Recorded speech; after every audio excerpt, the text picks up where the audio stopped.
আজকে আমি নতুন রান্নার একটা রেসিপি নিয়ে এসেছি, পুঁটি মাছের চচ্চড়ি। পুঁটি মাছটাকে দেখো আমি এইভাবে ভেজে নিয়েছি, পটলটাকে লম্বা লম্বা করে কেটে নিয়েছি, পেঁয়াজ কুচিয়ে রেখেছি, আলুকে লম্বা লম্বা করে কেটে নিয়েছি। এখানে নুন আছে, হলুদ আছে, কাশ্মীরি লঙ্কার গুঁড়ো আছে, আর আমি লঙ্কা শুধু বেটে রেখেছি। এবার আমি তেলের মধ্যে পটল, আলু, পেঁয়াজ একসাথে দিয়ে দেবো, দিয়ে ভেজে নেব। তেল দেখো আমার গরম হয়ে গেছে, আমি পটল দিয়ে দিচ্ছি।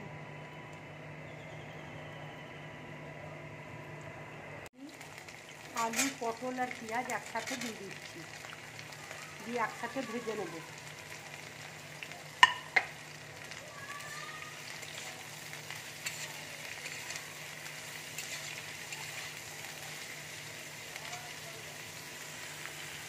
আমার ভাজাটা হয়ে গেছে, এবার আমি একটু হলুদ দিয়ে দিচ্ছি,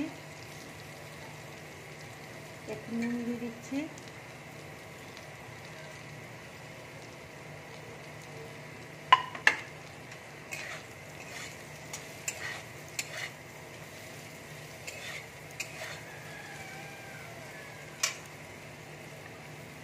লঙ্কা বেটে রেখেছি, লঙ্কা বাটাটাও দিয়ে দিচ্ছি।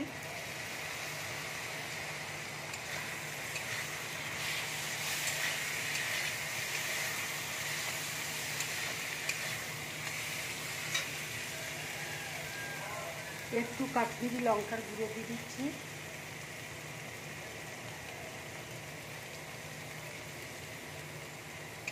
ভালো করে মশলাটা ভেজে নেব।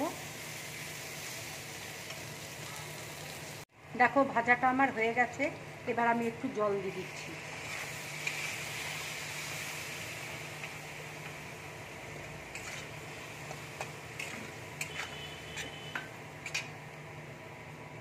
এবার আমি পুঁটি মাছগুলো দিয়ে দেবো।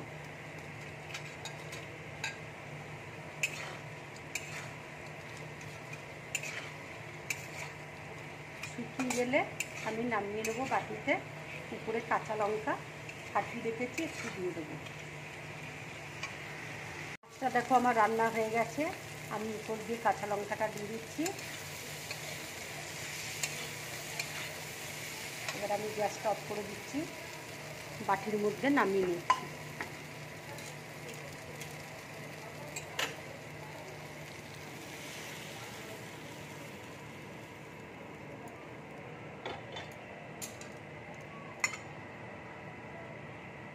এইভাবে পুঁটি মাছের ঝাল চচ্চড়িটা করবে, খুব ভালো লাগবে খেতে। যদি আমার রান্নাটা ভালো লাগে, লাইক করবে, শেয়ার করবে, আর ড্রিম ব্লগ চ্যানেলটাকে সাবস্ক্রাইব করবে। নমস্কার।